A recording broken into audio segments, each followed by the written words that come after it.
Hello, Internet. It's Gino, that Pinguino Greco here again with another episode of Deep Listens.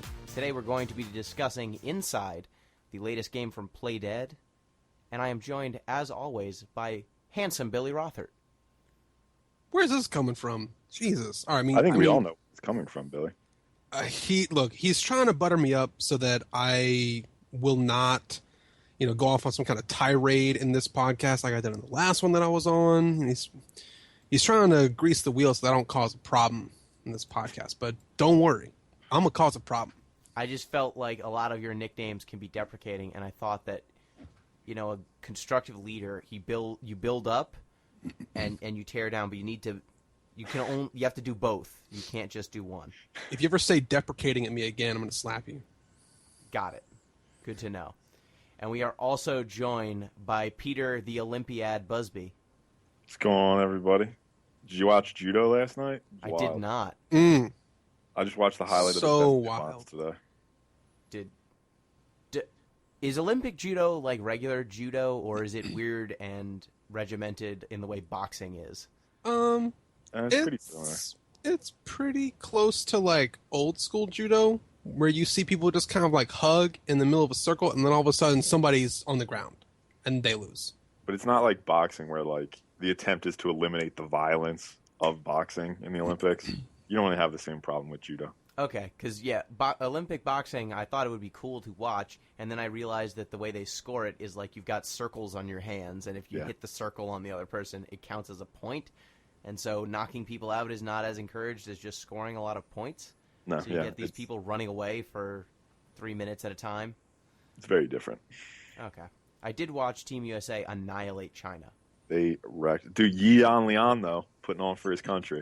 He was. I was like, that guy's an NBA player, and everyone around him, except like this one point guard, seems like they're not. Yeah, they're trash.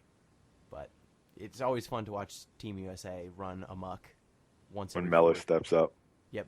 It's nice to see Melo give a shit as a Knicks fan. It's really encouraging every time he does it. I'm like, oh, wow, this time it's going to carry over to the regular season. No. Does Kristaps play in the Olympics? I don't even know what his home country is.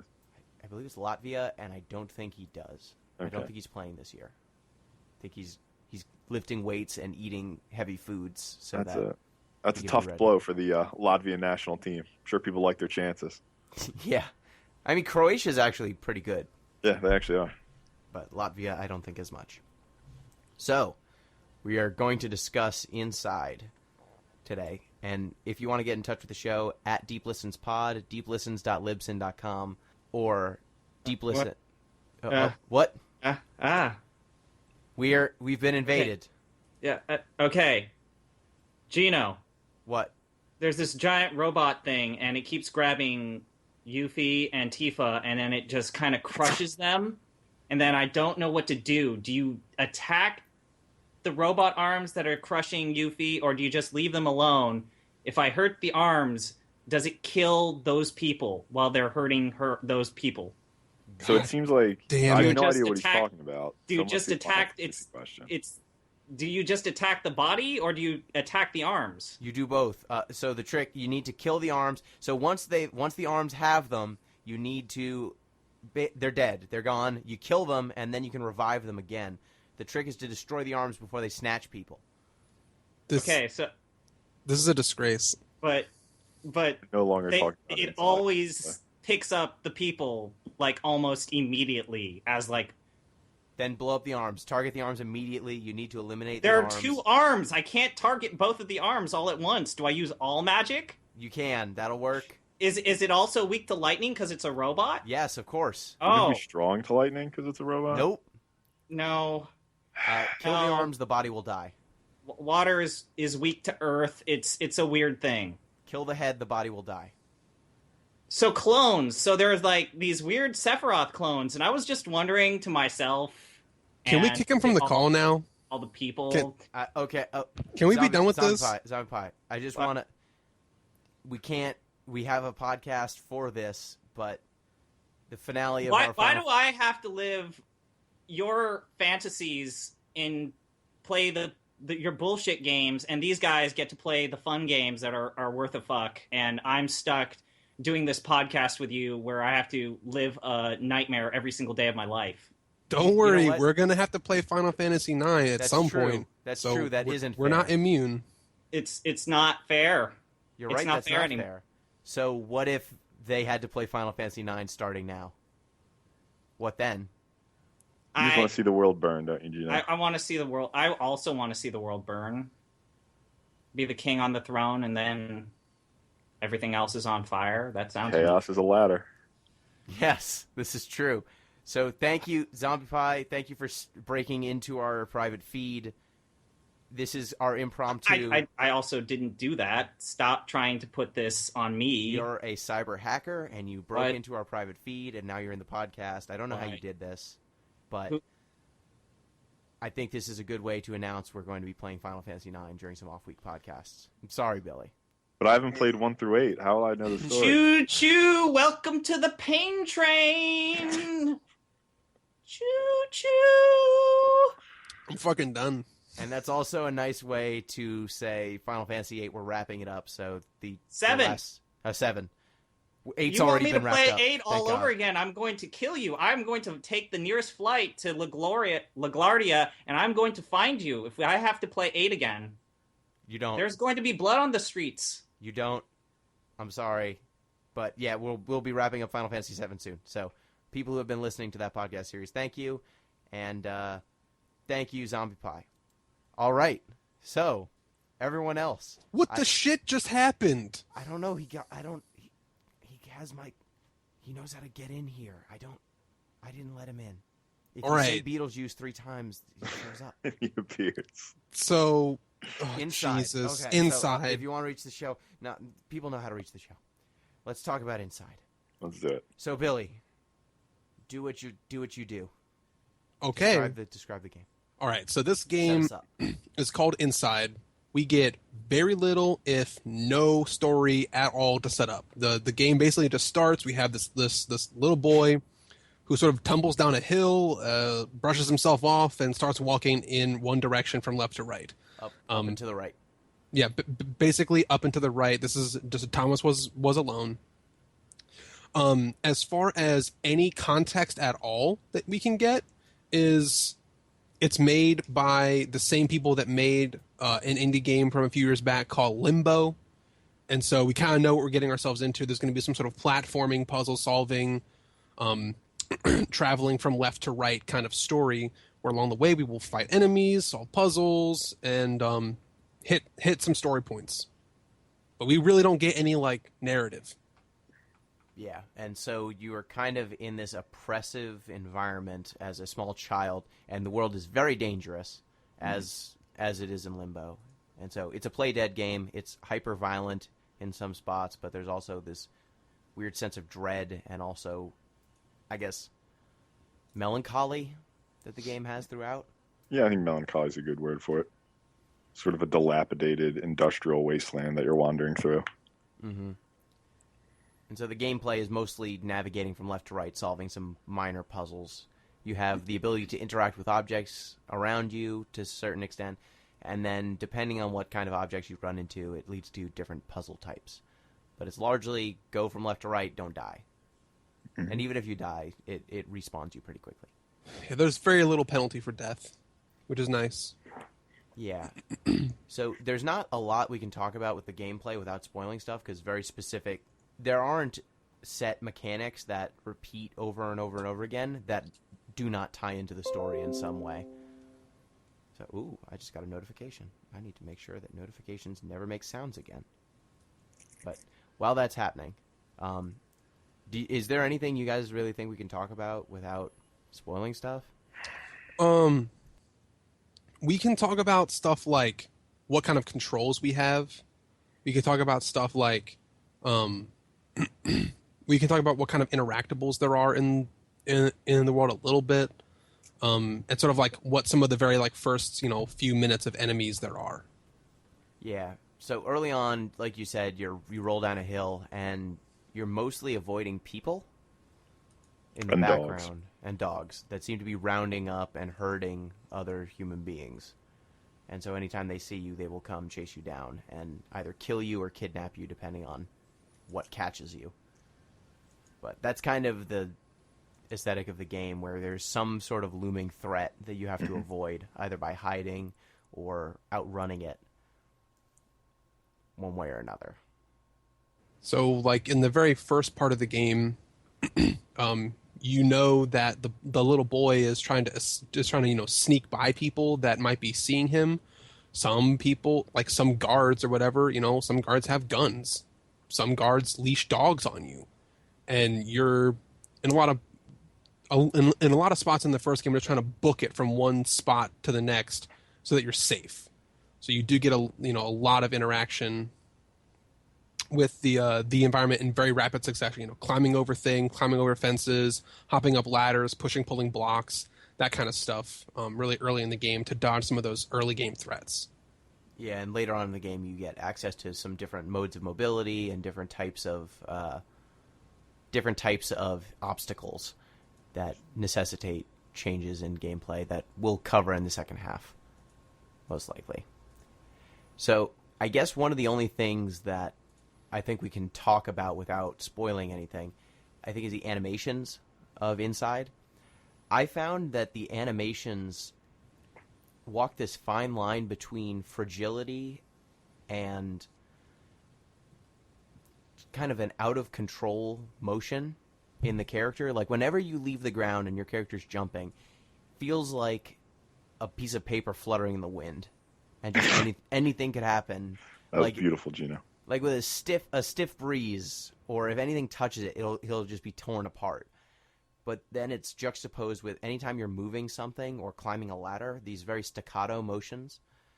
So I really liked the interplay between the kind of, I guess I'll say, legato and staccato elements with the animations. And they give the child a sense of vulnerability, while also, I don't know what to make of how like rigidly he moves when he climbs ladders or pulls things or yanks levers.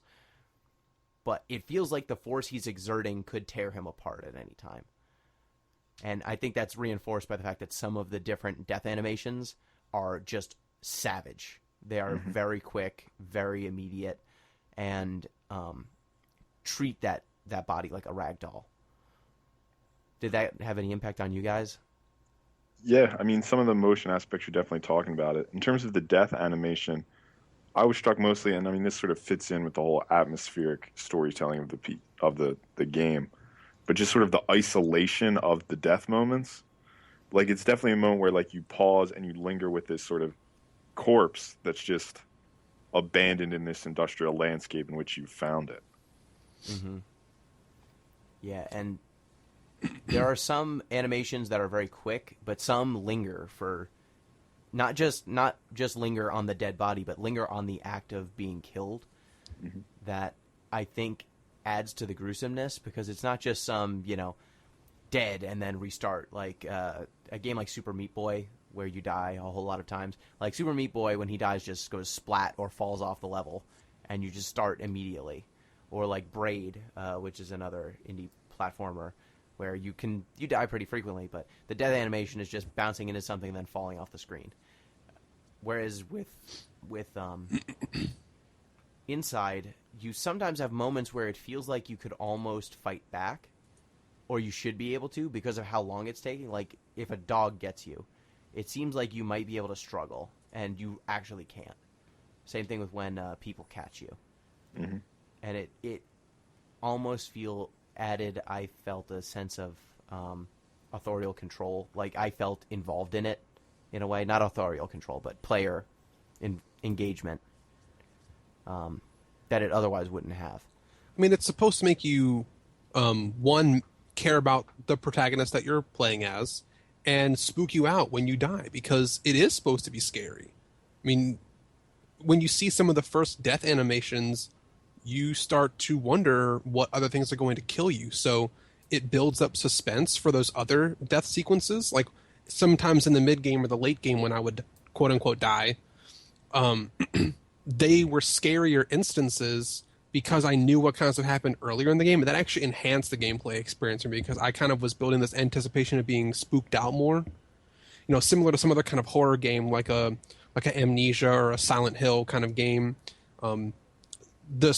like the spookiness of what you've seen so far in the game makes the other parts of the game spookier. And if you like that kind of suspense, it enhances and builds upon itself. Yeah, and I think, like you said, the world is dangerous, and until you see one of those death animations, you don't necessarily know what is and is not dangerous. Some of the things that kill you in this game are things that are not immediately horrifying or immediately alarming. Like, for example, when I first saw people in, like, the first 5 minutes of the game, I wasn't sure if they were going to immediately chase me down or try to hurt me. You know, you see a person in a car with just a hat on, you don't necessarily expect them to chase you and choke you to death or something like that. But as soon as that happens, I know, I guess I can't trust people. Or the dogs, you know, they're barking, so it seems like they might be, they're probably dangerous. But when a dog was chasing me, I wasn't sure if that meant when the dog catches me, I get taken away, or if this dog wants to kill me. And as soon as that animation happens, you know there is a level of lethality to everything in this world that otherwise you might not be clear on.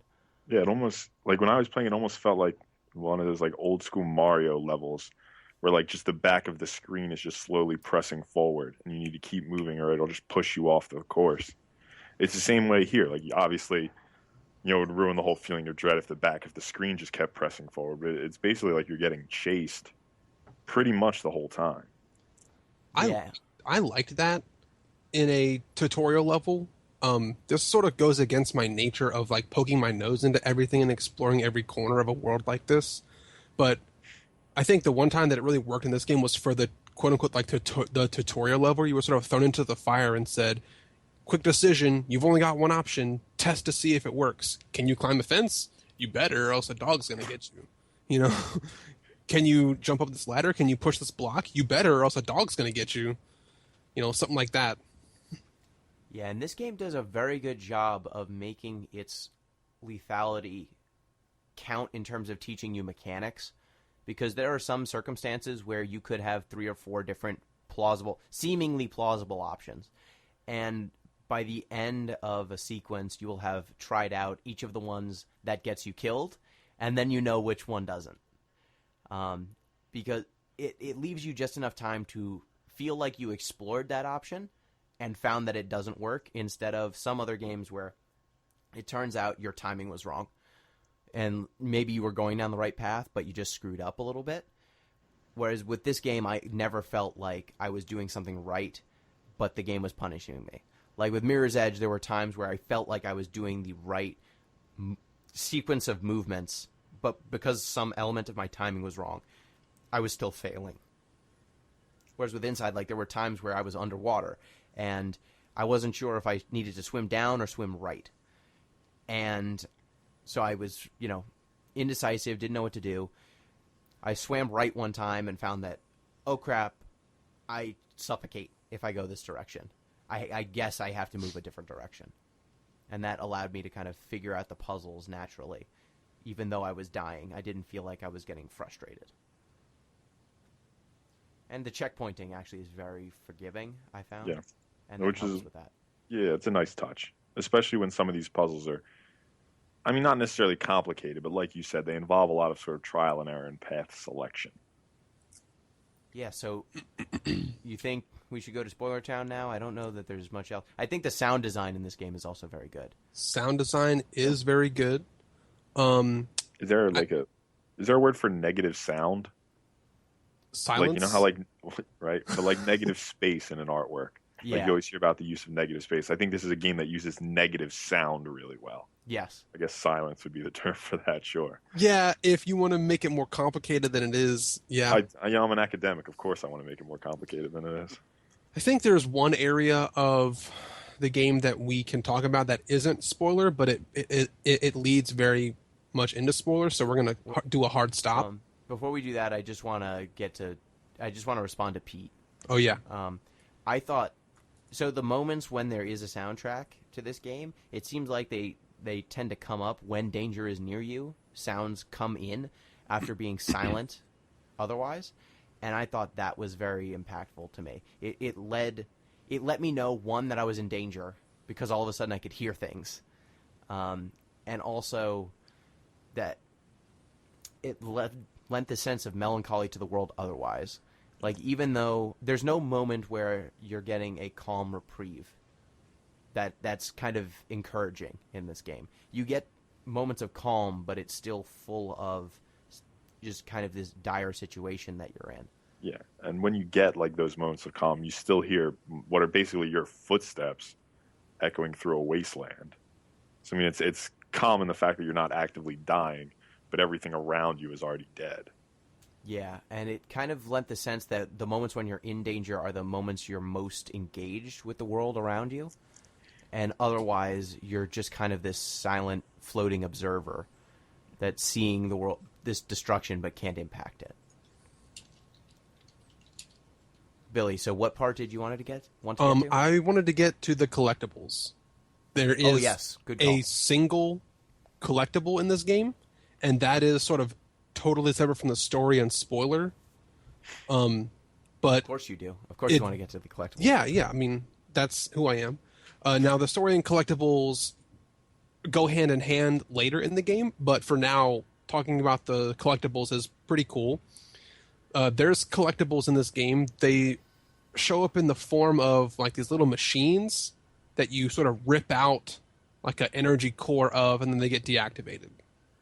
And you find them by paying attention to the world around you, and you'll see these like yellow cables or cords that run along the ground or run along the walls. And if you sort of follow them or, pay attention to where they go, it'll lead you to one of these machines that you will deactivate. You deactivate them all, something good happens, and I think this was a very well done collectible mechanic. It was a collectible mechanic which was very limited, so it had simplicity. It wasn't bombarding us with collectibles like a game such as maybe Assassin's Creed would do, where there's fucking little flags all over every city, plus you gotta kill the Templars, plus you gotta complete all the missions in the game, plus there's some other bullshit list of things you gotta do across the whole world.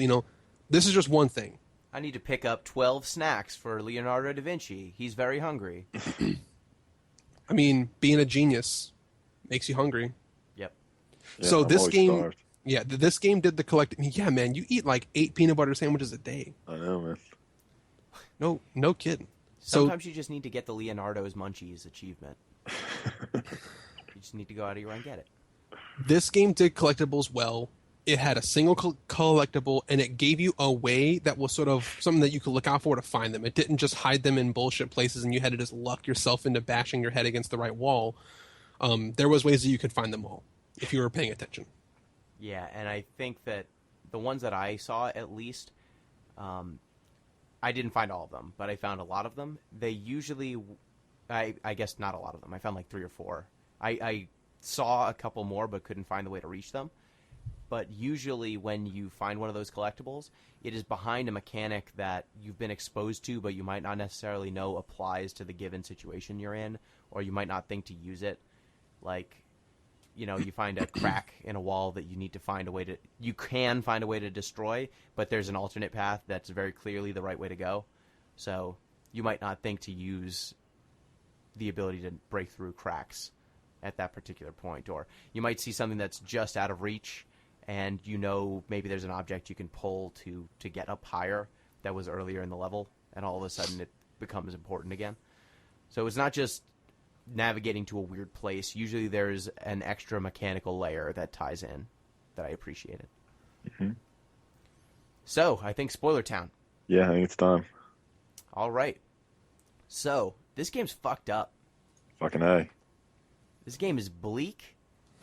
I enjoyed it, but it is bleak. It was it Dutch or Danish? Who's the Denmark. Denmark. Yep. Playdead is from Denmark. Okay. What was the first moment that made you kind of step back and think about what was going on in this game? Well, I mean, when you get eaten by dogs, that's a pretty good blow.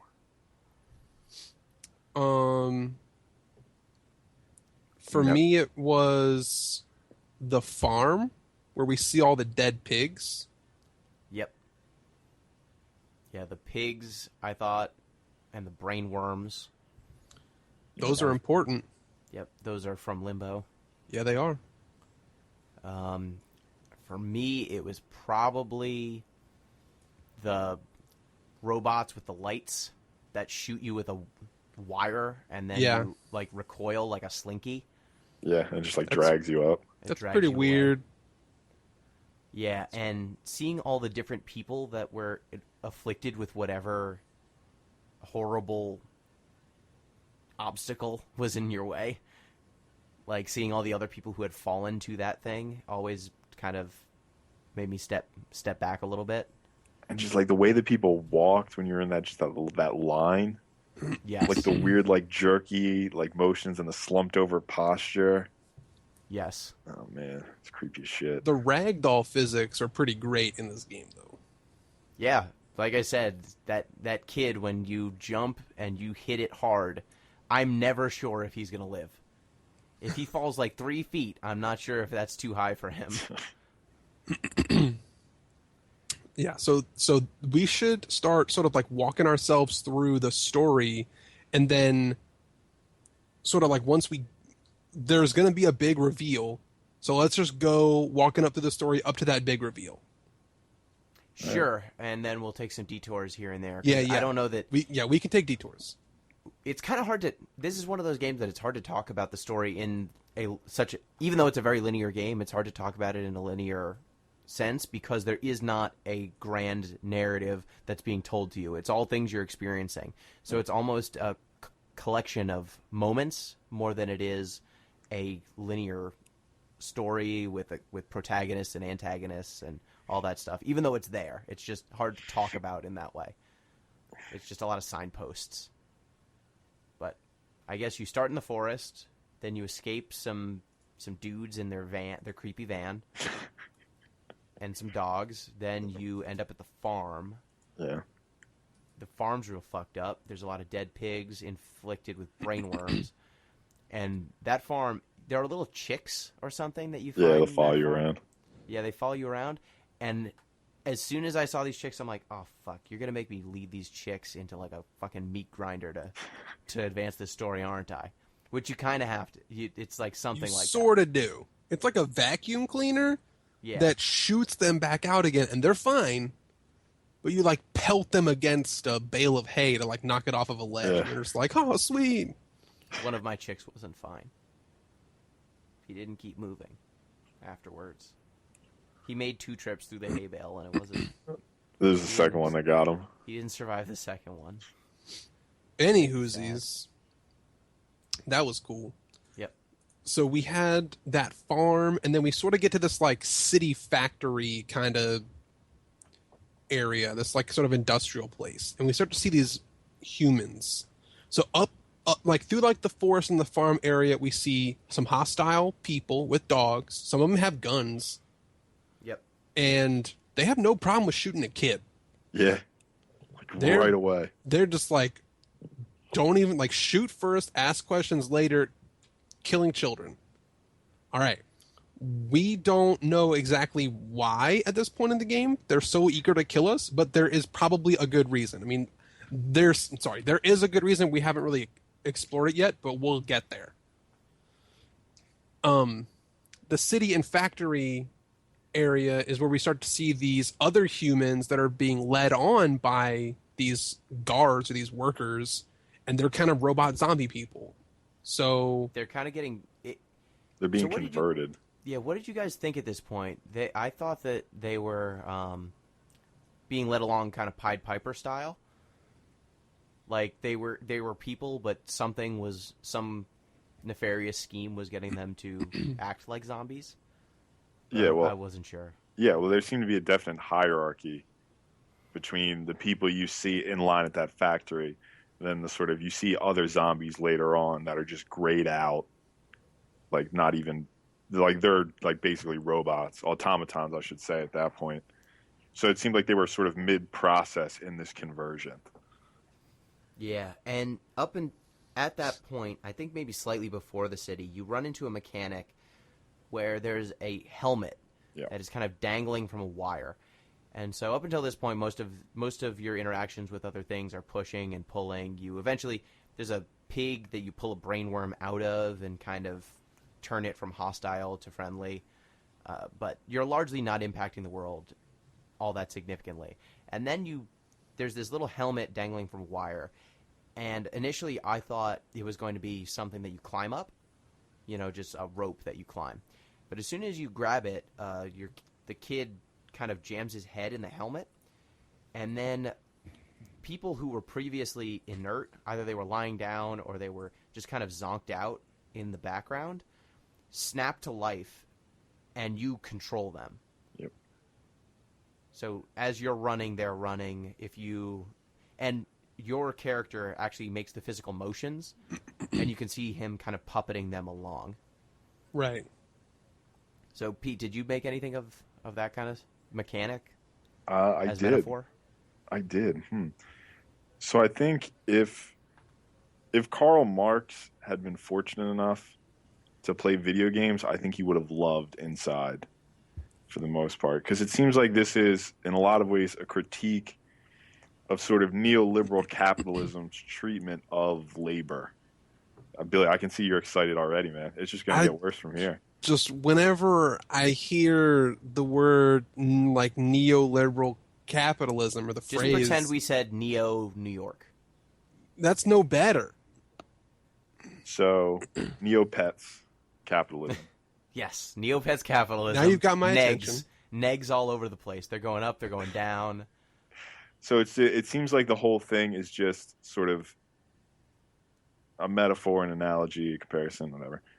But it's an expression of sort of the way neoliberal capitalism treats labor as sort of this disposable force to be controlled, to be deployed, right? And it seems like this is a corporation that is taking the relationship between, I'm no Karl Marx expert, but taking the relationship between capital and labor to its logical extension, right? Labor is exploited in this case to the maximum possible extent. They've been zombified, and they're working in what are basically horrifically dangerous conditions at this point. They're completely expendable. Yeah, and when I first encountered the helmet and saw that mechanic start playing out, I immediately thought at some point they're going to make me walk these dudes off a cliff, or like there's going to be a thing.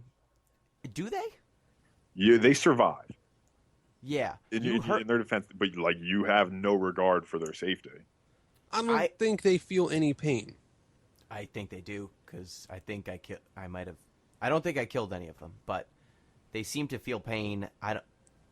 They don't act like they feel pain, but they seem to be human beings. Well, there's one part where you have to take a dead body of one of these zombified individuals and throw it off a cliff to then use it as a weight to balance out these scales.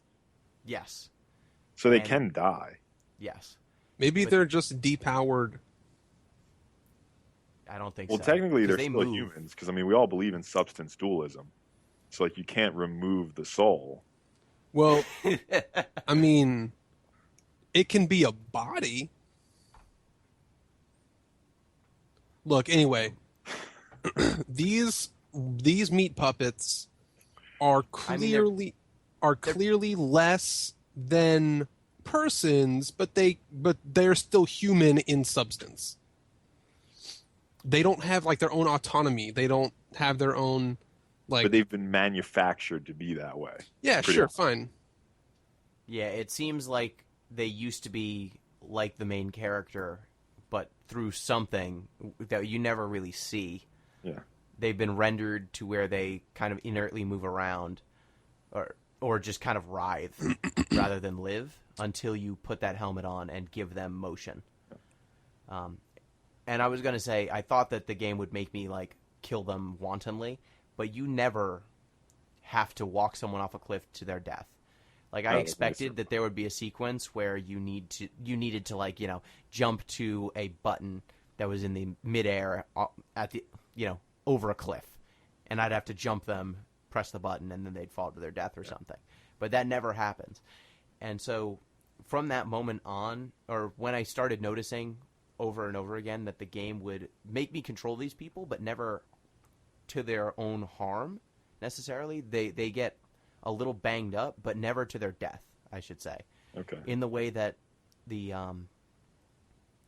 the world seems to be treating you as disposable and very, very killable.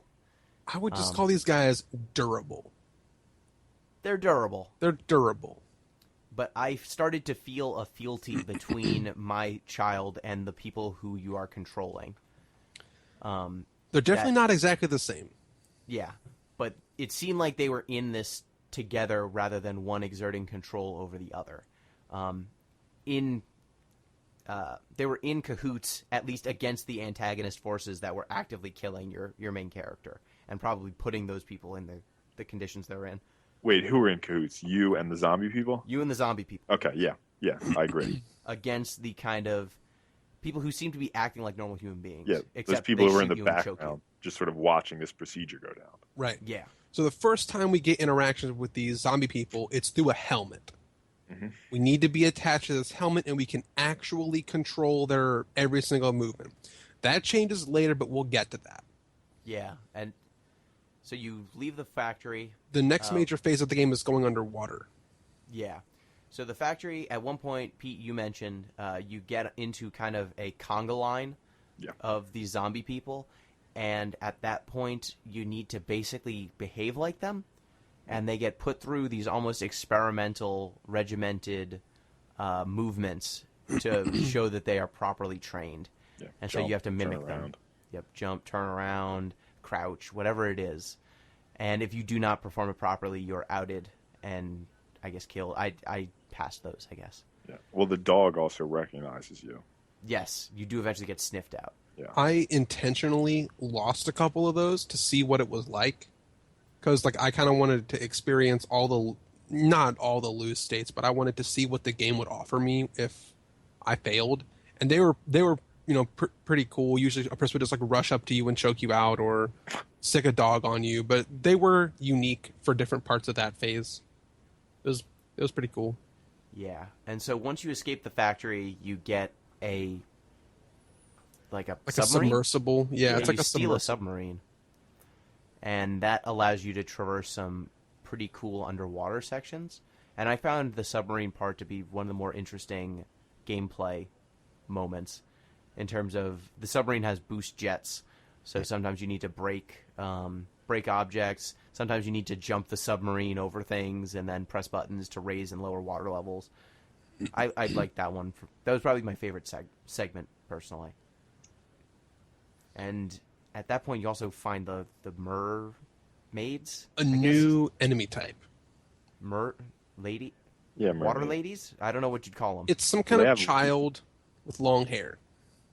Yeah, the hair is creepy as shit, too. They're the whole thing about them is creepy as hell. They're definitely the spookiest enemy, and they look like that girl from The Ring, Yes. and they swim really fast in the water, and if they catch up to your submersible, they will break the glass, pull you out, and drown you. Yep. And that's scary. That is Yeah, scary. Yes. But here's where that the difference between the different death animations, I feel like, tells a different story with why you're losing. Like some of the people who are capturing you, they'll grab you and they'll hold you, and it's unclear whether they're choking you out or they're grabbing you because they're taking you someplace. But in any case, the death animation stops. With the dogs, there's no ambiguity. They snap your neck and you're freaking dead because this dog's killing you. With the girls, I wasn't sure if they were dragging you down to drown you or there's something you didn't understand with these girls. It's killing you, but there's a disconnect between them and you. And I guess that was a little bit of foreshadowing for stuff that happens later on in the game. But I'd never felt like they were necessarily malicious in the same way that the people who shot at you are. Or like the robots that shoot you with frickin' wires. Death Right. Slinkies. Death slinkies are different than mermaids. Can confirm. Yes. It's so the underwater stuff is pretty cool. I think that was sort of the slowest pace part of the game, and that wasn't necessarily bad, but I think it was a little bit longer than it should have been. Those were pretty cool puzzles. After we sort of leave Underwater World, well, something really important happens at the end of Underwater World. We should talk about that. Kevin Spacey's not Kevin Spacey. Kevin Costner's Underwater World, No. the sequel. What's No. the one with like the machine at the bottom of the ocean and it like makes your fantasies real? 20,000 Leagues. The Abyss? Is it The Abyss? I think don't it's know. the Abyss. I think it's The Abyss. Any whoosies, something cool happens with these mermaid girls. Eventually, towards the very end of that level, you inevitably get caught by one of them. Yep. It's canon that I shouldn't say canon. It's like plot point that you get caught by one of them, and this time instead of dying, you get taken underwater further and hooked up to this machine in a different way, like goes into your stomach. And this part of the game, like, it sort of gives you abilities. You get hooked up to this cord. She kind of leaves when she's done doing that, and you realize she wasn't actually like malicious. She was like plugging you into something, and it changes your character. Two major things are changed about your character. One is that you can breathe underwater indefinitely afterwards. Yep. You now have underwater breathing. And two is you can start doing mind control things of the meat puppets without the helmet. I wasn't sure. So there are two segments. There's that, and earlier you eventually, Pete, you mentioned that segment where you need to throw the body to kind of add to this scale. It's a segment that happens after, like, between underwater segments. I think you get out of the water, you go to this factory, you go back in. Yeah. And in that area, you need to basically round up 20 meat puppets. Meat puppets. And earlier on, you get the helmet. You jump to use a helmet, and the helmet breaks off. Yeah, cord snaps. And you actually maintain the ability to control them, but you can move. Up until this point, you've been kind of suspended while you're controlling people. And at the end of that segment, after you've collected enough people, the helmet breaks. And I thought that the helmet breaking on you was what, gave you the power to control people without a helmet. But it's kind of neither here nor there. Yeah, there's no way to tell, what actually really. does it. Yeah. But You get upgraded. yeah, and that was earlier. I mentioned that I felt like you were in cahoots with the zombified people, or you kind of were banding together against another force. And the growth from not being able to interact with them at all to controlling them with the helmets to then running amongst them. And when you have the helmet on, all of a sudden they have new animations. If you're in a group of zombified people, they will pick you up. If you try to jump and they will throw you to higher places. They'll kind of give you a boost. And it started feeling more communal. Like even though there's an element of control here, there's something more mutual when someone's boosting you. It almost gives a sense of mutualism, even if it isn't completely willful. Yeah. And I thought there was a nice dichotomy there between, like, cooperation, but is it coerced? Yes, no. And what is your relationship here? But yeah, like you said, Billy, you get the ability to breathe underwater, and I think that was what made me think, okay, maybe the mermaids weren't trying to, suffocate you. They did, but they weren't trying to. We're gonna, I want to circle back to that in a little bit when we talk about the big grand narrative of this story. We're still sort of working our way towards that. Mm-hmm. So can we go to the next phase, which is like sure. Right. So after you get out of the water, you sort of go back towards this research facility, and you start going to this research facility, and you make your way towards it. You end up getting yourself in, and something different happens. It seems like people aren't being as aggressive towards you anymore, for some reason. Yeah, at first. So when you're making the approach, there's kind of this loud thrumming sound. Oh yeah. It's like the shock waves and stuff? Yeah, it's like the shock waves. waves. And anytime you're not behind an object, it blows you to pieces. Yeah, you explode. And so at first, when I arrived at the facility, I thought, hey, this shockwave thing seems apocalyptic. Maybe people are running away from this shit. Maybe something really bad is happening in the world. And so they have bigger fish to fry than you. But I don't think that was the case. No, there's never any explanation for the shockwave, is there? I think it's a security mechanism. That would be of my some guess. kind. As sort of like a purge the area around the facility in case someone unauthorized is trying to get in or get out, something like that. It can purge the area, and it's just a coincidence that there are these little blind spots for it. Yeah. I forgot another part that's really close to here in the game, which is some cool water level interactions involving gravity. No, that's Yeah. after, isn't it? That's when you start breaking into the facility, you Yeah. start finding water inverted. So instead of falling down, it falls up. Yeah, so those are two things that I want to circle back to later. The shockwaves and the gravity stuff. Okay. Yeah, and so you get into the facility, and Pete, why don't you walk us through after you get into the facility? All right. Well, you get into the facility, and it's just generally sort of additional puzzle mechanics, sort of working your way through, and eventually, I'm skipping because I really want to talk about this part. Do it. Eventually, you get to what seems to be pens of some sort of testing facilities, wherein there's some weird bodies smearing blood on the glass, right? Mm-hmm. And you're sort of looking, there are people, these humans running tests, and eventually you escape, you swim, eventually you end up face to face with what appears to be a blob of amalgamated human parts. Yep. It's And- basically a blob with limbs sticking out all over the place, at which point you pull the plugs that are containing it, you then merge with this blob, and you're now controlling this human blob. It is more than a human centipede. It is like a human, but you've got You've got like, arms and legs Yeah. protruding from all sides. it's It's like if one of the humans are most made of disgusting Play-Doh, things I've and you ever just mash about 12 of them together. Yeah, it is one of the most effective body horror Yes. segments I've ever seen. It's incredible. Yeah, as someone who, so I play Magic the Gathering, and this current set that is out is called Eldritch Moon, and it is Eldritch Horror themed. That's an Eldrazi, man. And one of the cards is, they came out with a mechanic called Meld, where it's two cards fused to become one, and one of them is a garrison, and then the town they're defending, and then if you get both of them on the field, they flip and become the town gets up and fuses all the people together, and so like its arms are made of people with like swords and stuff sticking out of it, and that's basically what you're controlling. It's this giant ball with limbs everywhere. You know what it reminded me of is, have you guys seen Akira? Yes, Akira. Yeah, Akira. It Yes. reminded me of that, where he just starts like absorbing things, and he becomes this like amoeba, basically.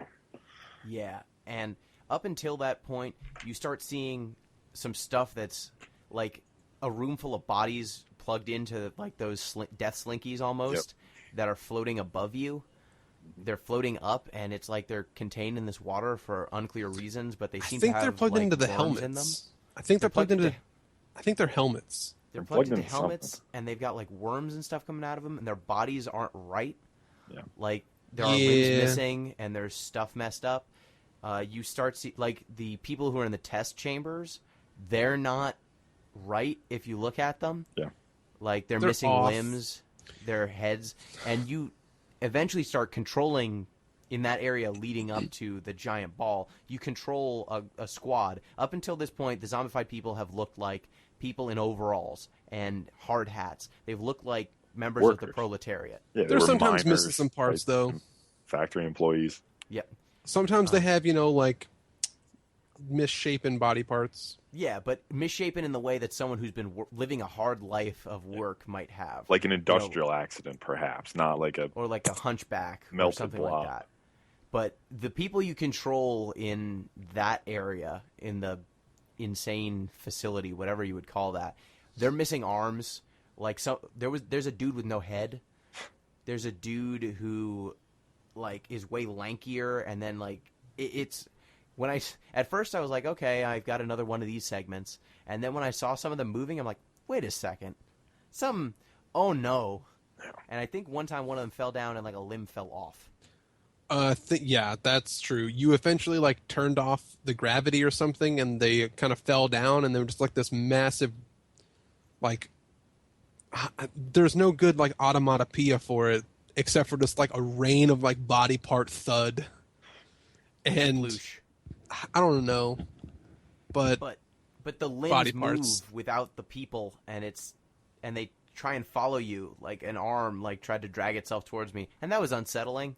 Always is. I mean, it's a lot. It's if I want to maintain my theme, which is sort of capitalism and its exploitative properties. It's the logical extension of creating bodies for labor. It's like, all right, we have these human bodies. How can we make them better? How can we make them more efficient? Right? We need to experiment on like the actual physical corporeal body, as opposed to just creating this sort of labor mindset.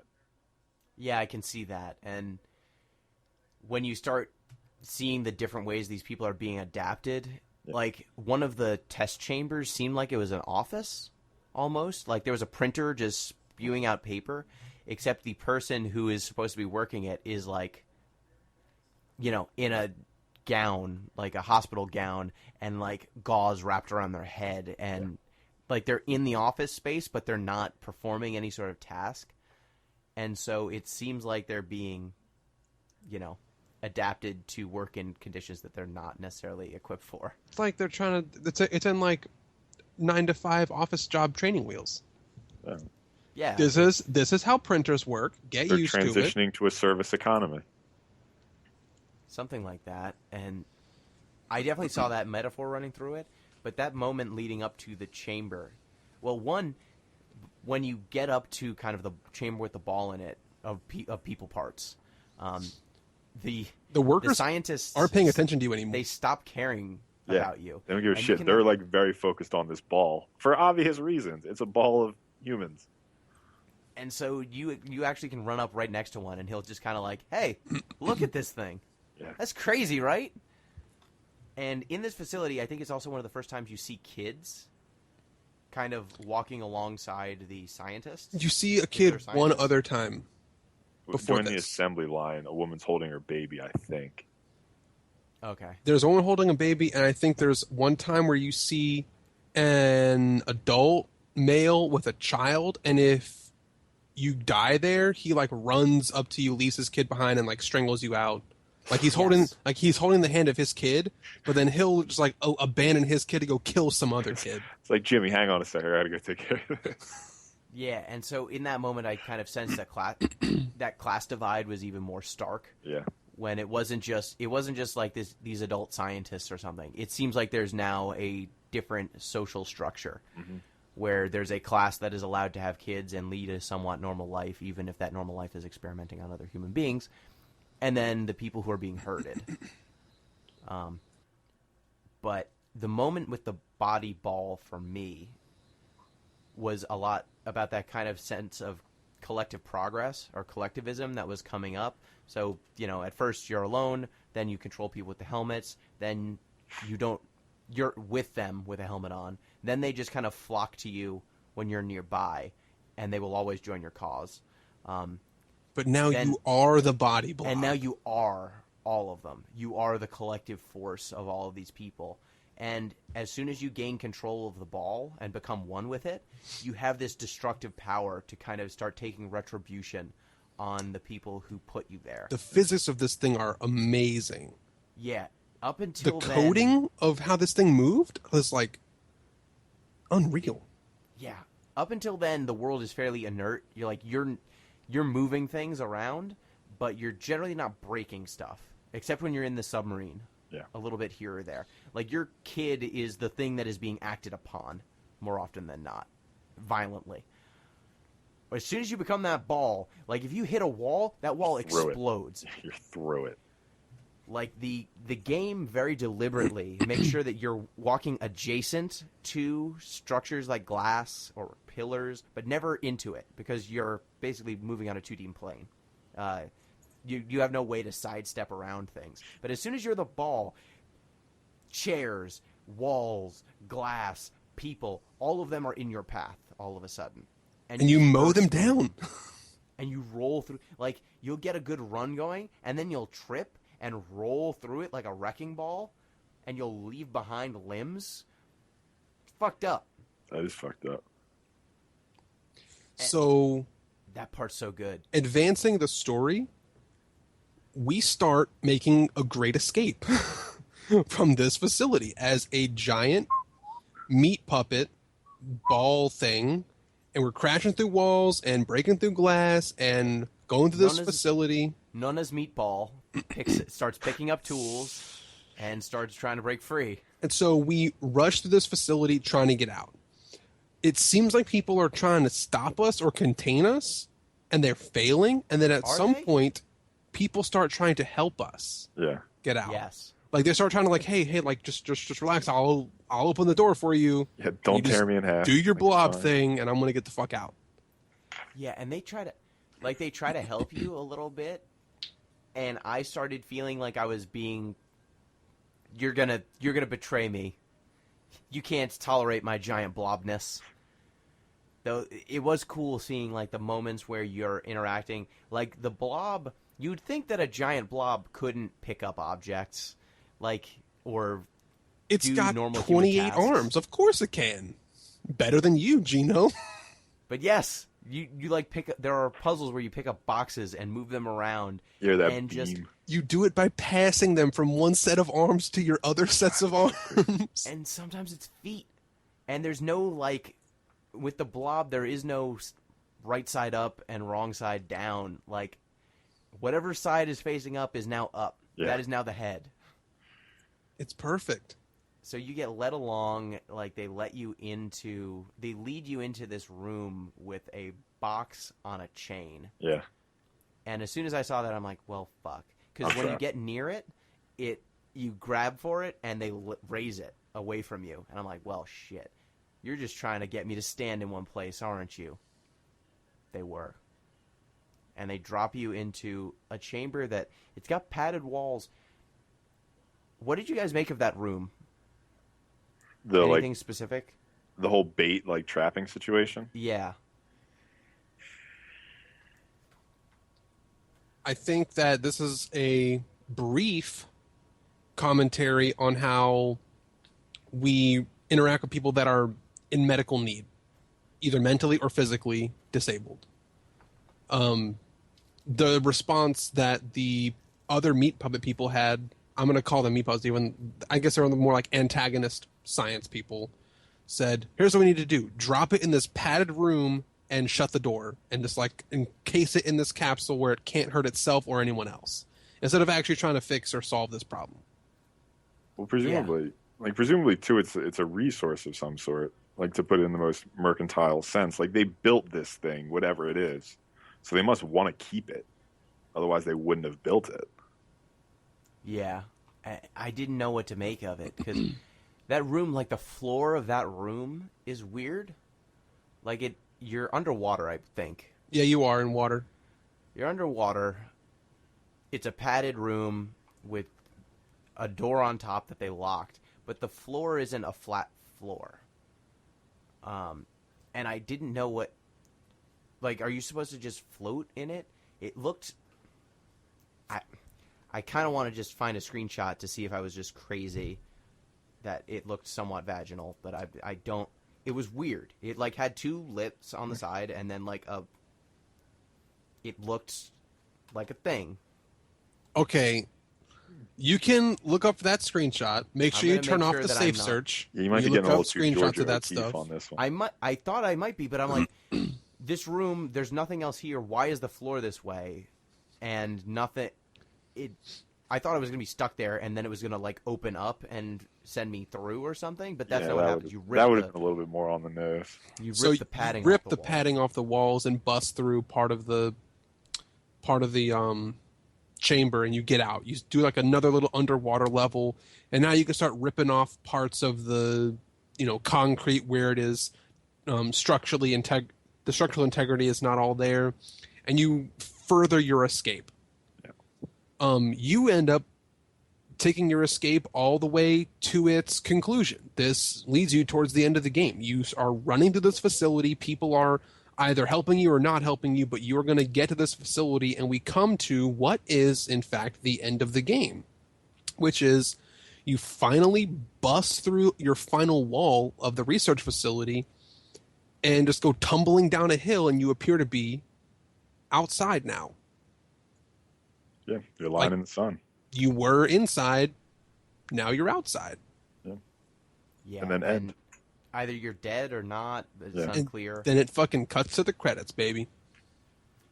All right. Yeah. So let's unpack some stuff. Yes. So let's talk about the mind control bits. Sure. It seems like there are two groups of people and then one other small collective. The two major groups of people are the civilian hostiles with their kids and the scientists and researchers and guards and dogs and those people, right? Mm-hmm. Anybody who would be an antagonist or creator of the blob. Then there's all the meat puppets who are either like causally inert or your allies, for lack of a better word. Those are like the two major groups of interactables in the game. Then there's like you and the blob, and they kind of don't fit, so we won't put them in the same category.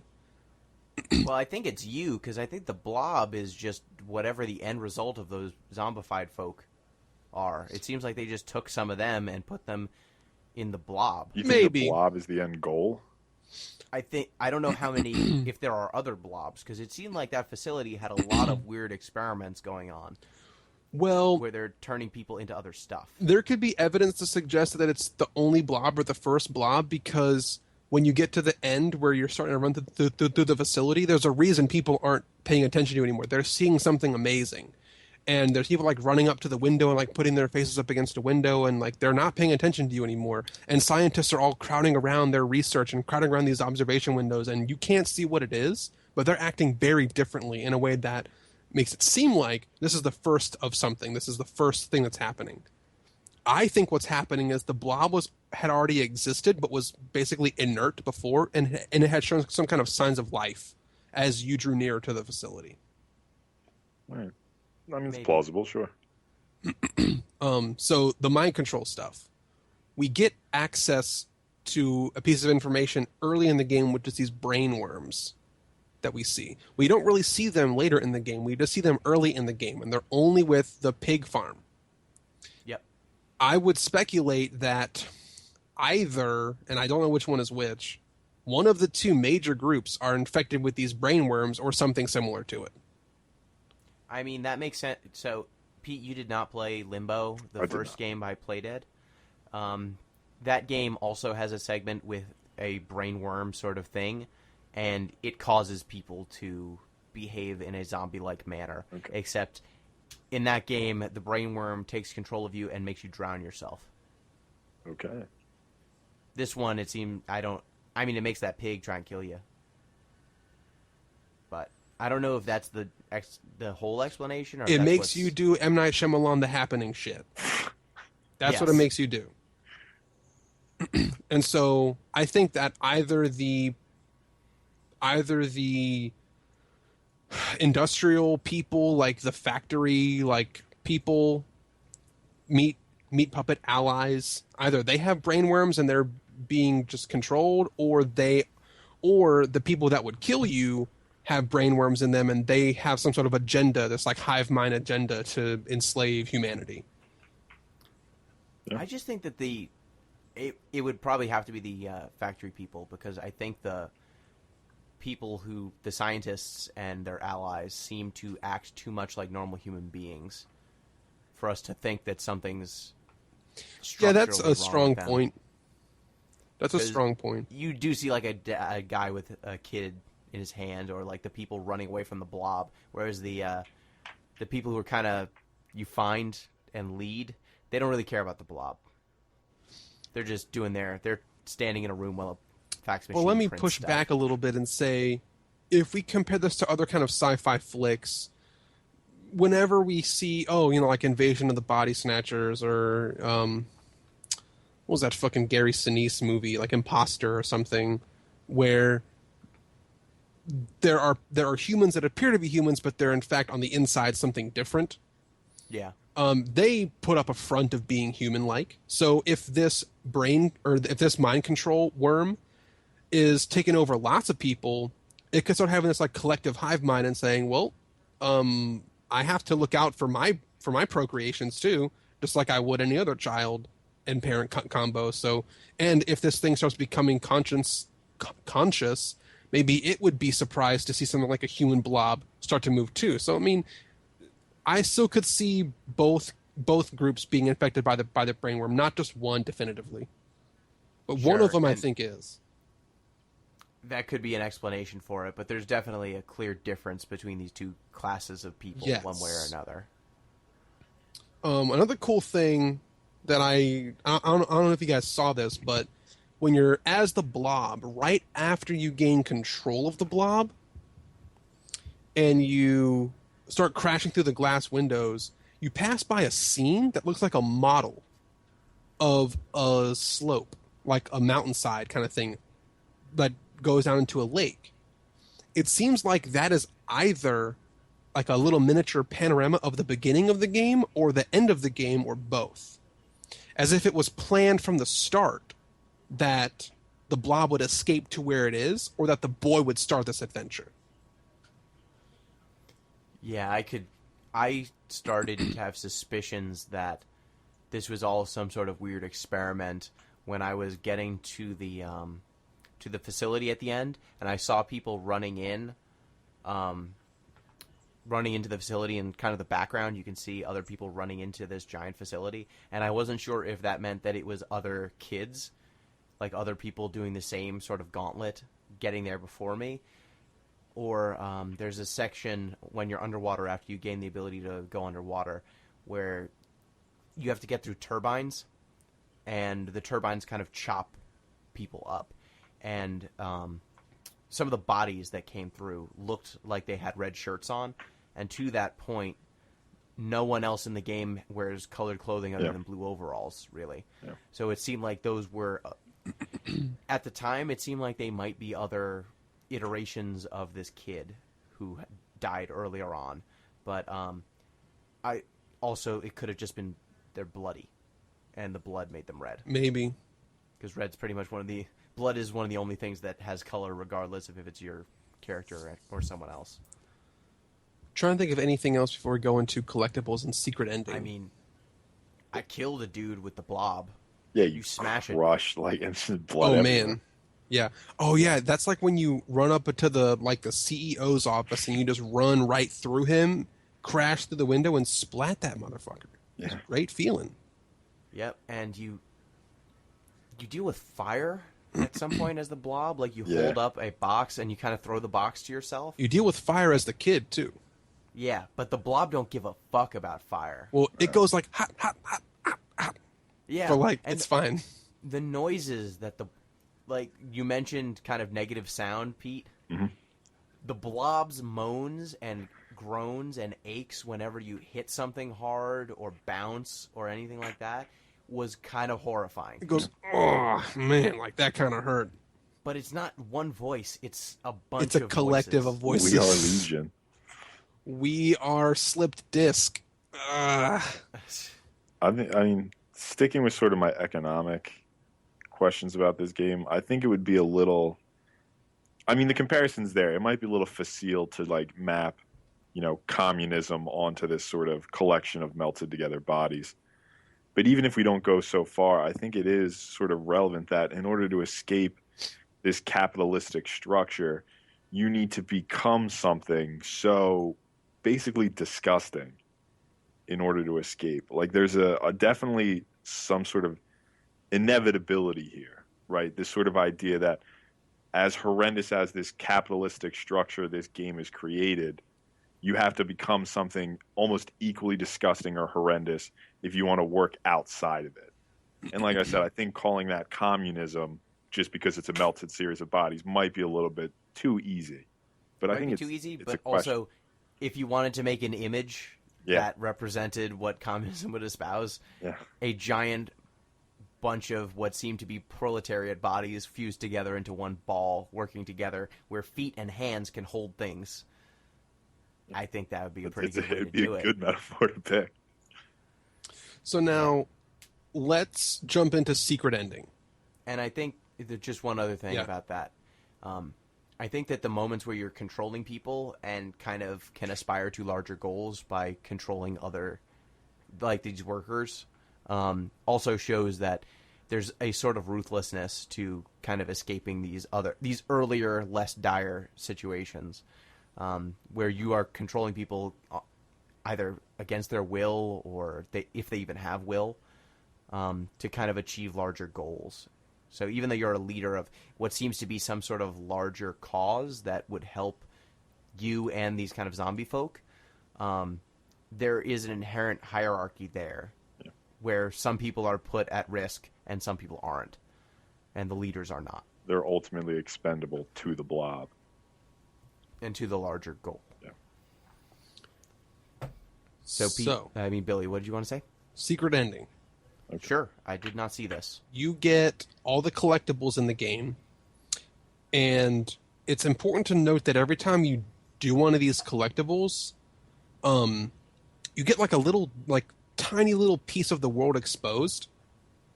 For example, one of the times you get one of these collectible machines and deactivate it, one of the walk-ups to it involves dogs chasing you. You have to like hold a torch to make them not kill you because they're afraid of fire. Did you guys find that one? Yep. I did not. Okay, so like once you pull the power supply out of that one, the dogs like become like docile and they just leave. And from a gameplay perspective, like there'd be no way the game would reasonably ask you to do that whole ordeal again backwards. But it also is saying that something got undone when you pulled out this plug. In other parts, when you find these collectibles, something kind of gets like unraveled a little bit when you pull out the plug. Something about the world gets unraveled a little bit. And then when you find them all, you're able to find this sort of like secret room towards the end of the game that will give you like a location and a code. And what you do is you have to play the game on like New Game Plus. And you guys remember like the cornfield you walk through at the start of the game? Mm-hmm. Yeah. So there's like a secret hatch that you lift up, go into this secret part of the secret part of the game, and you get this lever that you have to like put in like a series of like codes of like up, down, left, right, whatever to open this door. You open this door, and what do you see? There's a scene of the boy walking into this sort of like underground chamber, but it's like a mechanical place. There's like cords and like electrical stuff going on. Yeah, it looks like some computers in the background. There's some computers in the background, and you see one of those mind control helmets, but it seems to be hooked up to something. You're not quite sure if it's human because it's kind of blurry, but there's something that it's hooked up to. And you get to a wall where you can pull a grate off and expose a power cord. You can yank that thing out of the wall, and it deactivates all those machines. But then the protagonist, the boy, slumps into a lifeless heap, just like the zombies do when you unplug yourself from the helmet and you stop controlling them, which insinuates that the boy himself is being controlled by somebody. Okay. That makes sense. Yep. I did not see that. Yeah. The prevailing idea seems to be that the whole time the boy was an agent of the blob who sent for him to come rescue it. In some sort of way, I mean, I don't know how the boy was generated or how he was selected. Yeah. But in some way, the blob was controlling the boy to go through this gauntlet of ordeals. And once the blob and the boy are one, like the blob can sort of actualize its true self, like its true autonomy, and start breaking out of the facility. Well, yeah, the boy unplugs it, so it kind of unshackles it. The boy like goes into the blob, and I think that's really important because even as so I think that even if the boy is being controlled, just like the boy controls the puppets, the boy and the puppets are still different enough that I think they're not the same thing. The puppets are way more durable. Like they can fall off heights and shake it off like it was nothing, but the boy is really fragile. The boy has a lot of new levels of interaction and seem to be way more active features than the meat puppets do. The boy can swim underwater, and the boy can get upgraded by like the mermaid girl. So maybe this is like Blob Prime, like I don't know, like the heart of the blob or something is this boy, and it like needs it to become like perfect form, like its final form or something. I don't know. I can't think of good words to describe this, but I think the boy and the blob A Boy and His Blob? beyond the NES classic that got me addicted to jelly beans So what you're telling me is this game is a modern interpretation of A Boy and His Blob. In this case, though, the boy has to, for whatever reason, he becomes naked before Yeah. he merges with the blob, which Yeah. I don't really know what to do with. I think it said that you can't tell what part of the blob the boy is in because it's all flesh at that point. Yeah, that's not exciting, though. I want a more exciting answer than You that. wanted to see like some of the boy's pants sticking out. You're like, oh, that's a little piece of him. No, I Well, wanted it if to be like, it's- see, he has to shed his consumerist exterior. Well, if it's a Become- womb analogy, it would make sense. That's a good point. You have to come out naked. Analogy. Everyone comes out naked. Yeah, and Yeah, it could be a rebirth there. I'll give you that one, Gino. I was skeptical of your earlier chamber discussion, but Well- that makes sense as sort of as he's sucked up and becomes naked as a rebirth moment. There's a lot of rebirth stuff because we get rebirth also in the water scene where this girl plugs you up to a cord from your stomach like an umbilical. Basically an umbilical, sure. And it's like a Yeah. rebirth sequence there too. yeah, there's a couple of just the interaction between physical, between biological and mechanical. It's really evocative. I don't know what to do with it in some spots, but it definitely made me think. And I think I always thought that the boy was being controlled because of when you get that segment where you're putting the helmet on. There's one segment where you put the helmet on, you control one person, and then there's a second helmet, and you need to plug in one of the people you're controlling into that helmet, Yeah. and then that reveals a third person. Yep. And as soon as I knew that you could daisy chain these mind Yeah. control helmets, I was like, well, this is probably what's happening. And it's turtles the whole way down. Yep, So Russian nesting dolls. one other thing I wanted to talk about was this game's connection to Limbo. Sure. I think this is what. Since we're talking about alternate endings, mind if I jump in real quick? Yeah, go for it. I think it's time for games as a medium to move past alternative endings. I think it's holding back storytelling. I think it's sort of it makes sense from a fan service perspective, but I think it's time to get video game players to no longer expect alternate endings. I am of a couple of different minds on that, personally. One, I think there are times when a game does not... It is gearing so much towards player control that you kind of have to... That in order for a player to feel like they have some sort of agency in the story, you might need to offer them the ability to change the ending. Like something like a Mass Effect, where even though there are Chrono multiple Trigger. endings... Well, Chrono Trigger's a little different. Chrono Trigger all builds towards the same ending, really, though. It's just different paths to it. And you can actually end the game a little earlier, and depending on when you end the game, because that game is a sequence of time jumps. Yeah. Depending on when you beat the game, you leave history fucked up in different ways, which is kind of cool. But games like Mass Effect, ultimately there is a satisfying conclusion one way or another. There are ultimately like 3 or 4 endings, but they're all flavored in such a way that you can see some of the impacts you made. Then you get games like Undertale that have multiple endings, but they are all heavily authored, and the nature of the game necessitates that there should be more than one. Like, the replayability and the gaminess of the experience is central to the narrative, and so I think that there's an argument to be made for using multiple endings that way. Yeah, I mean, as much You as I hate Undertale, which I'm obligated to mention every time you bring it up, Gino. Yep. It did sort of leverage those multiple endings in an interesting way, but I think if we wanted to make a general rule, I think if we want to have alternate endings, we need to acknowledge that storytelling isn't the paramount virtue then. Because I think there's an inherent conflict between mutability of ending and impact of story, with Undertale perhaps being the exception to that general rule. Yeah, and I think things like Mass Effect, or games like Mass Effect, or other games that have or like Fallout, games that have multiple endings, but the differences are trivial in some ways, especially for Fallout. it makes the game feel frivolous at the end when there's weight in a lot of the decisions until you get up to that point, until you see that, oh crap, it was all building to this weird checklist thing where even though there are multiple endings, it's like, oh, which one really matters?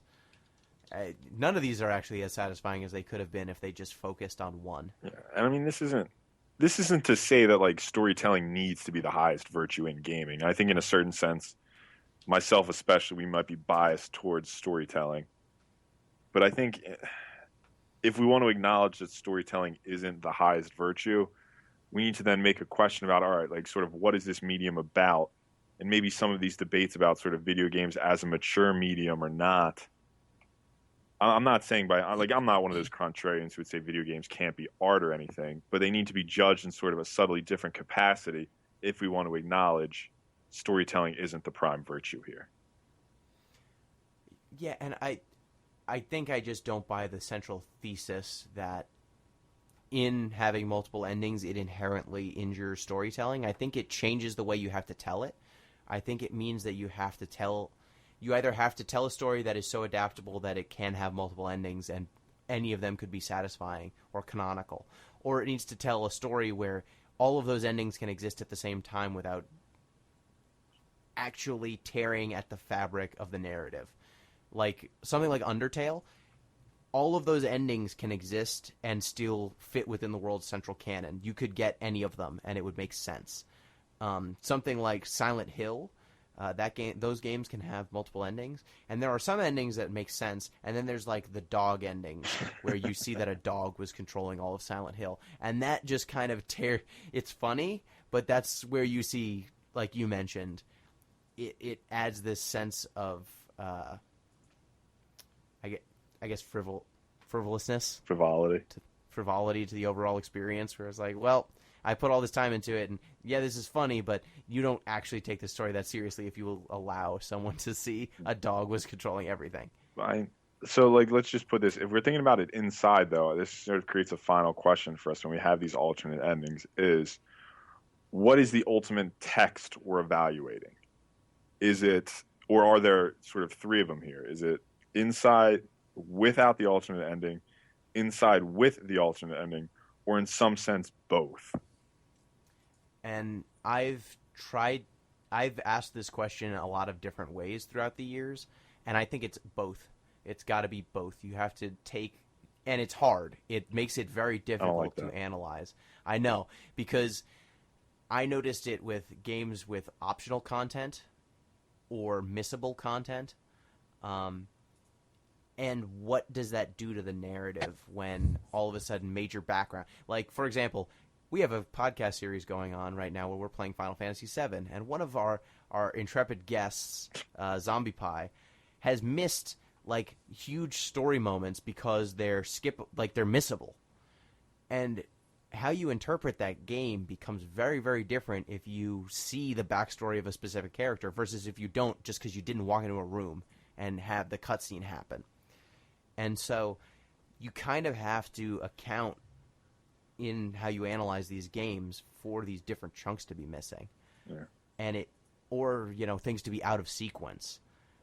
And all of a sudden you have to deal with that in how you analyze it, or talk about it if you're writing about it, or in a podcast like this. Yeah, I mean, these are problems I think we've circled through, multiple times. But, again, they've been brought up here. And just to reiterate my final position, I do think it's time for games to move past alternate ending.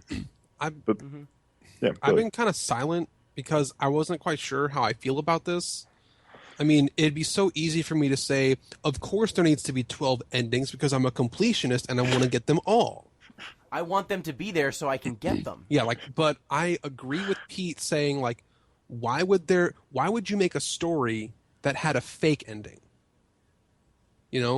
But then here's what I am in favor of. Like I'll say it like this. I'm not in favor of a dog ending of Silent Hill, where it's like, hey, just this is totally a joke. It has no point of the story, but if you do these weird combination of things, you can see this ending that doesn't actually matter.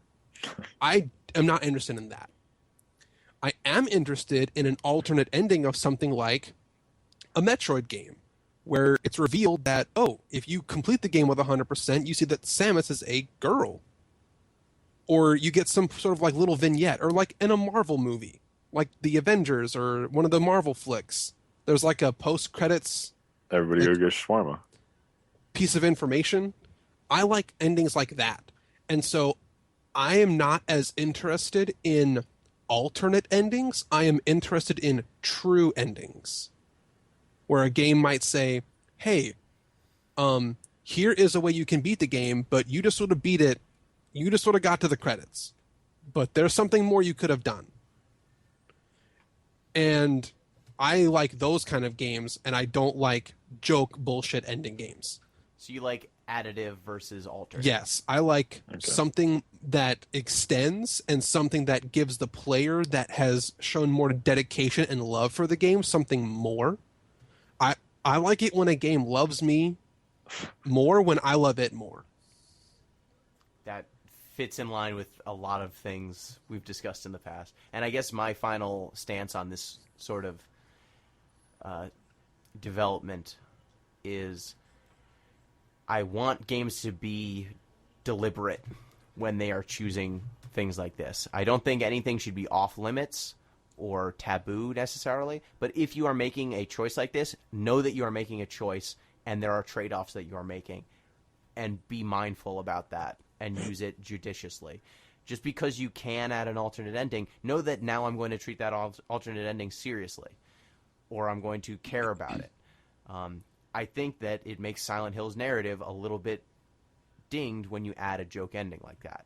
I think that making the ending of Fallout 4 or Fallout 3, there are some endings that just make no logical. Like there were options that just didn't make sense in those endings. Like at one point you could have a teammate who's a super mutant, and the main problem at the end of that game is like deactivating a room that's irradiated, and the game didn't let you send your buddy in there, and that just wasn't an option. Or like you could then they actually patched the game and added that ability, and the ending's like, but like a coward, you sent in your super mutant friend instead of doing it yourself. And it's like, well, because you added it to make this logical gap get filled, but all of a sudden you're berating me for solving this problem in a way where no one gets hurt. Yeah, he's immune to radiation. It's obviously the right choice. It makes no sense. So it hurts that game in a really serious way when at first that wasn't an option, and then two, they dealt with it poorly. So I'd rather you be judicious about it. If you're going to reach into this bag of tricks that games get to do and movies do not, and other mediums do not, generally speaking, be smart about it and do it with purpose. Right. Except for the movie Clue, which it has multiple endings. True. Yes. True. So I think that's a lot of our discussion of Inside. I wanted to talk about how it's connected to Limbo. Okay, go ahead. This won't take very long, but there's evidence that suggests that this game and the universe of Limbo are the same universe. So I have to throw up some credit here because I had a suspicion and then I looked it up and someone wrote about this, so I need to say who wrote this. I'll do a quick name drop. So when I saw the brain worm and then I got to see some other parts of the game, I was like, this seems like it's not just, I mean, they said it wasn't a sequel. It wasn't like a direct sequel to the game. It's just by the same company and they're making another game. But I think it actually is taking place in the same universe because of the brainworms and the gravity stuff and the like supersonic thing. The article that I read was by a guy named Paul Tamburo. So I just got to throw out this particular credit because I didn't think of the Sonic machine as being related to the Rainmaker in Limbo, but I went back and looked and it's very, very similar. So I have to give that credit because I didn't think of that particular thing. But the three things that make me think that this game is connected to Limbo in more than just a made by the same people kind of way is that... And very similar tone. Yeah, very similar tone, everything. yeah. So the gravity machines operate very similarly as they do in Limbo, which suggests that they are of the same design. The shockwave type deal happens very similarly in Limbo. You in a machine that creates rain in one of the levels. That part of the level is also is also close by to one of your brainworm interaction levels, and the brainworm is the biggest thing. The brainworm is almost exactly identical to the brainworms in Limbo, and so it makes me think that there's some sort of narrative tie here, even if it's not a direct sequel. These games seem to be sharing the same universe, using these similar components that it would seem weird if they were just coincidentally all there.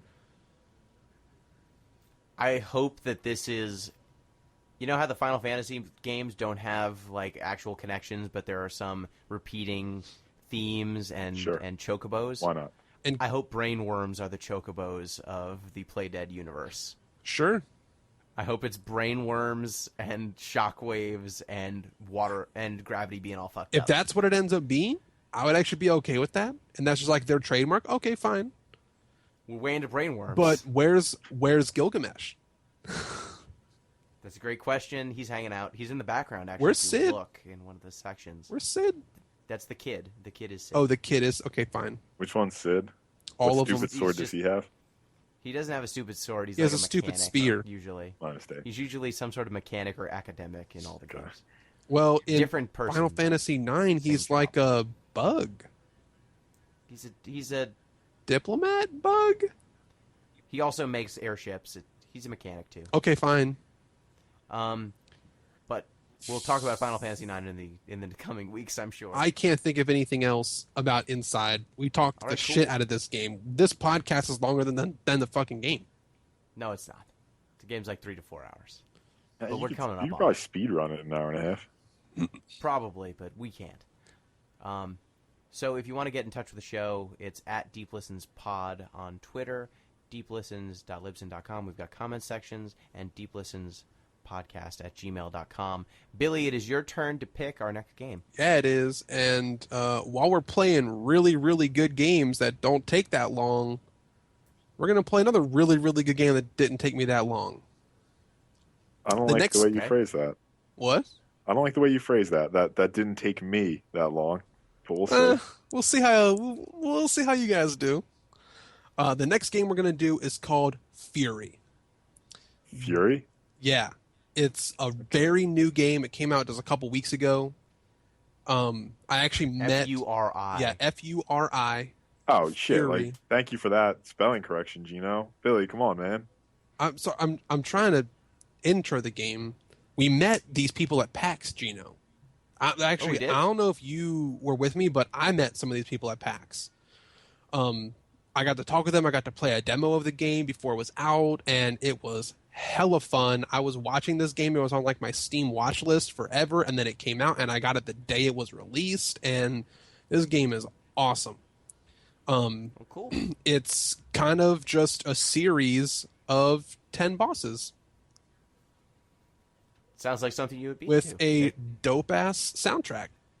I like that. I like dope-ass soundtracks. Sounds like what was the Norse game we played? Jotun? Jotun. Sounds like Jotun. Just Sounds like that game we played with the giant colossi. What was that one? Shadow of the Colossus? I mean, look, it's almost like I like games that test your skill and have speedrun ability and It's just a bunch are of bosses. really, really fun. This game's Yeah, good. I think you've picked 3 different games, I think, where it's just a boss rush. Yeah, No. he has. He picked. Did he Wait. pick Shadow of the Colossus? Yeah? Yeah. That was podcast number 1. And He picked Shadow and Jotun Jotun. is not a boss rush. Jotun has levels. Jotun's a boss rush. It's not a boss rush. Yes, There it are is. levels you complete that have no bosses. Oh bullshit. Like the lake level has no boss. You go there, get your little sigil, and then you walk away. I just like that there are through lines in what games we pick. I tend to pick weird RPGs. Weird and story bad stuff. games? Billy picks games where it's just fighting bosses over and over Yeah, again. Gino, And look, there's Gino only had one unequivocally terrible pick. He only had one. are was we the talking worst about game ever. Undertale or Oh, you Charles mean Barkley? Game of the Year? Yeah, I'm talking you mean about Game of the Undertale, Year, the worst Undertale? game ever made.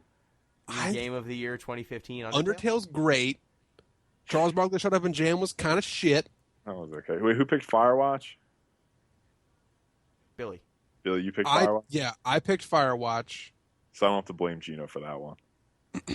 Are you still playing Overwatch? Me? I've Pete. never Yeah, played. I mean, I catch a game every once in a while. That was a good pick. There we go. That was a good pick. That was a good pick. Okay. Well, thank you, Billy. We'll be playing Fury or Furai next week. Fury. Furai. Okay, so yeah, last thoughts on Inside. This game was really good. I had a lot of fun. Atmosphere was amazing. Gameplay was really cool. Nice twists, nice collectibles, solid package. I can't think of any major downsides with the game other than I wish they had like a fast reset or could skip some of those slow death animations, but I can't complain too much. Yep. Pete, last thoughts. So I think, when we get to the end of the year tallied up, I think Inside has a real good chance to have best storytelling if we have a category along those lines. Really? Yeah. Okay. And Yeah. people, if you don't want to play the game, that's fine, but just do yourself a favor, hit up YouTube and at least take a look at the human meat blob, because it is just a sight to see. Yeah, it It's worth is. the look. Yeah. And I would say I agree on the storytelling. It will probably win Best Body Horror of 2016 if we have that as a category. We'll see. We might you know what? Considering the game I'm probably going to pick next, we might have a Best Body Horror of 2016. All right, man. And All right. what is this Final Fantasy IX garbage? Who is doing Yes. this? So just to mention that, so we're going to be recording the last Final Fantasy VII podcast in the not too distant future. We should have one going up very shortly, and then one more following that. At which point, Zombie Pie is going to be moving on to Final Fantasy IX, and we are going to join him. So wait, So quick thing. I think by the time we're recording, like by the time this podcast is released, there will only be one more Final Fantasy VII, right? yes, Okay, cool. yes, there will only be one more, and I already finished Final Fantasy VII personally. Zombie Pie is at the end, basically, so it shouldn't be that long. At which point, I'll give you guys a stop point. So for the first Final Fantasy IX podcast, I would say a good stop point is town called Burmecia. It's basically the end of Disc 1. Okay. Stop when I get to Burmecia. Stop when you get to the end of Disc 1. I'll say end of Disc 1. So actually, since you guys are playing on the PC version, there won't be a disc break, but it's at the end of Burmecia. There's a cutscene that's pretty iconic. You'll know when you're at the end. All right. Will do. So those podcasts will be happening like the Final Fantasy podcast before them. They will be off-week podcasts. We'll be getting them out there as we play, just because it's a 40-hour game and asking to do that in 2 weeks. I wouldn't want to make the regular podcast Final Fantasy IX related for like weeks at a time if people don't want to listen to that discussion, so it'll be off-week stuff. Who wouldn't want to listen to weeks of Final Fantasy discussions, I don't know. Please. But I might actually also have an additional FF9 podcast after where you guys don't have to be involved. Good. Okay. Well, thank you, listeners, for hanging out. That was Inside. Thank you, Billy. Thank you, Gino. Thank you, Pete. Thanks, audience, for listening to us ramble about a game. We love you guys. Send us some feedback. Thank you, Pete. And always good to talk about the downfalls of neoliberal capitalism. God Just hope damn we it. educated some of the proletariat tonight. And thank you, Zombie Pie, wherever you are. I assume he's writhing about and just typing furiously about Final Fantasy VII. Dude writes so much about every single segment. And thank you, listeners. Till next time. Peace!